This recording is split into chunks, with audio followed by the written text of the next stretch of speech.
ರಾವಣನ ಅಚ್ಚುಮೆಚ್ಚಿನ ಮಗ ಮೇಘನಾದ. ಲಂಕೆಯ ಆಕಾಶದಲ್ಲಿ ಕಾರ್ಮೋಡ ಕವಿದಾಗಲೆಲ್ಲ ಜನ ಹೇಳ್ತಾ ಇದ್ರಂತೆ, ಓ ಇದು ಮೇಘನಾದನ ಗರ್ಜನೆ ಅಂತ. ಅವನು ಹುಟ್ಟಿದಾಗ್ಲೇ ಸಿಡಿಲಿನಂತೆ ಚೀರಿದ್ದರಿಂದ ಅವನಿಗೆ ಮೇಘನಾದ ಅಂತ ಹೆಸರಿಟ್ಟಿದ್ರು. ಆದ್ರೆ ಆ ಹೆಸರು ಕಾಲಕ್ರಮೇಣ ಅವನ ಪರಾಕ್ರಮದ ಮುಂದೆ ಬಹಳ ಚಿಕ್ಕದಾಯಿತು. ಬಾಲ್ಯದಿಂದಲೇ ಅವನು ಅಸ್ತ್ರ ಶಸ್ತ್ರಗಳಲ್ಲಿ ಅಪಾರ ನೈಪುಣ್ಯತೆ ಹೊಂದಿದ್ದ. ಅವನಿಗೆ ಯುದ್ಧ ಅಂದ್ರೆ ಕೇವಲ ಶೌರ್ಯ ಅಲ್ಲ, ಅದು ಒಂದು ಕಲೆ.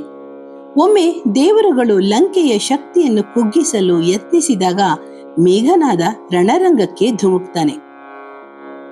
ಮೇಘನಾದ ರಣರಂಗಕ್ಕೆ ಧುಮುಕಿದ್ದು ಕೇವಲ ಯೋಧನಾಗಿ ಅಲ್ಲ, ಒಬ್ಬ ಅಜೇಯ ಮಾಯಾವಿಯಾಗಿ. ಅವನ ರಥ ಗಗನದಲ್ಲಿ ಸಿಡಿಲಿನಂತೆ ಚಿಮ್ಮುತ್ತಿತ್ತು. ಬಾಣಗಳು ಅಗ್ನಿಗೋಳಗಳಂತೆ ಸುರಿತಾ ಇದ್ವು. ದೇವ ಸೈನ್ಯ ಬೆಚ್ಚಿ ಬಿದ್ದು ಹಿಂದಕ್ಕೆ ಸರಿಯಿತು. ಯುದ್ಧದ ಭೀಕರತೆಯ ನಡುವೆ ಅವನು ದೇವರ ರಾಜನಾದ ಇಂದ್ರನನ್ನೇ ಸೆರೆ ಹಿಡಿತಾನೆ. ಆಗ ಇಡೀ ಬ್ರಹ್ಮಾಂಡವೇ ಬೆಚ್ಚಿ ಬಿದ್ದಿತ್ತು. ಸ್ವತಃ ಬ್ರಹ್ಮದೇವನೇ ಧರೆಗಿಳಿದು ಬಂದು ಇಂದ್ರನನ್ನ ಬಿಡಿಸ್ಬೇಕಾಯ್ತು.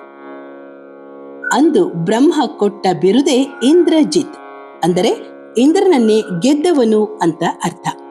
ಆದರೆ ಆ ಗರ್ವದಿಂದಲೇ ಅವನ ಪತನ ಆರಂಭ ಆಯಿತು. ಇಂದ್ರಜಿತನ ಶಕ್ತಿ ಕೇವಲ ಬಾಹುಬಲದಲ್ಲಿ ಮಾತ್ರ ಇರಲಿಲ್ಲ. ಅವನ ಶಕ್ತಿಯ ರಹಸ್ಯ ಅಡಗಿದ್ದುದು ನಿಕುಂಬಿಲ ಅನ್ನೋ ಯಜ್ಞ ಶಾಲೆಯಲ್ಲಿ. ಅವನು ಪ್ರತಿ ಯುದ್ಧಕ್ಕೂ ಮುನ್ನ ಯಜ್ಞ ಮಾಡ್ತಾ ಇದ್ದ. ಅಲ್ಲಿ ಅವನು ಅರ್ಪಿಸುತ್ತಿದ್ದ ಪ್ರತಿ ಆಹುತಿಯು ಅವನಿಗೆ ಅದೃಶ್ಯನಾಗುವ ವರ ನೀಡ್ತಾ ಇತ್ತು.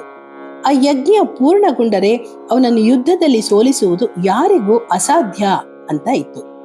ಯಜ್ಞದ ಜ್ವಾಲೆಗಳು ಏರಿದಂತೆ ಅವನ ಆತ್ಮವಿಶ್ವಾಸವು ಗಗನಕ್ಕೆ ಏರಿತು. ಸೀತೆ ಅಪಹರಣದ ಬಳಿಕ ನಡೆದ ಯುದ್ಧದಲ್ಲಿ ರಾಮ ಲಕ್ಷ್ಮಣರ ಎದುರು ಅವನು ಕಾದಾಡ್ತಾನೆ. ಅವನು ಮಾಯಾವಿಯಾಗಿ ಮೋಡಗಳ ಮರೆಯಲ್ಲಿ ನಿಂತು ಬಾಣ ಬಿಡ್ತಾ ಇದ್ದಾನೆ. ಅದು ವಾನರ ಸೇನೆಯ ಮೇಲೆ ಸ್ವತಃ ಆಕಾಶವೇ ಆಕ್ರಮಣ ಮಾಡಿದ ಹಾಗೆ ಇತ್ತು. ನಾಗಾಸ್ತ್ರದ ಪಾಶಕ್ಕೆ ರಾಮ ಲಕ್ಷ್ಮಣರನ್ನ ಸಿಲುಕಿಸ್ತಾನೆ.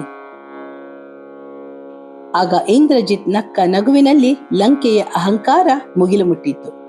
ಆದರೆ ಅಧರ್ಮದ ಹಾದಿಯಲ್ಲಿ ಎಷ್ಟೇ ದೊಡ್ಡ ಅಸ್ತ್ರವಿದ್ರೂ ಅದು ಅಂತಿಮವಾಗಿ ಸೋಲಲೇಬೇಕಲ್ವಾ? ವಿಭೀಷಣನ ಮಾರ್ಗದರ್ಶನದಲ್ಲಿ ಲಕ್ಷ್ಮಣ ಇಂದ್ರಜಿತನ ಯಜ್ಞವನ್ನ ಭಂಗಗೊಳಿಸ್ತಾನೆ. ಆಗ ಅವನ ರಕ್ಷಣಾ ಕವಚವೇ ಕಳಚಿ ಹೋಗುತ್ತೆ. ಸದಾ ಮಾಯೆಯ ಮೊರೆ ಹೋಗುತ್ತಿದ್ದ ಇಂದ್ರಜಿತ್ ಅಂದು ಅನಿವಾರ್ಯವಾಗಿ ನೇರ ಯುದ್ಧಕ್ಕೆ ನಿಲ್ತಾನೆ.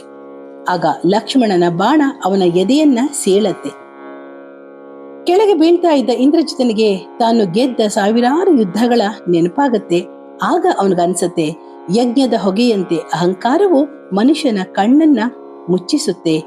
ನಾನು ಇಂದ್ರನನ್ನೇ ಗೆದ್ದಿರಬಹುದು, ಆದರೆ ನನ್ನೊಳಗಿನ ಅಹಂಕಾರವನ್ನ ಗೆಲ್ಲಲಾಗಲಿಲ್ಲ ಅಂತ ಹಲಬುತ್ತಾ ಲಂಕೆಯ ಆ ಮಹಾ ಮಾಯಾವಿ ಕಣ್ಣು ಮುಚ್ಚುತ್ತಾನೆ.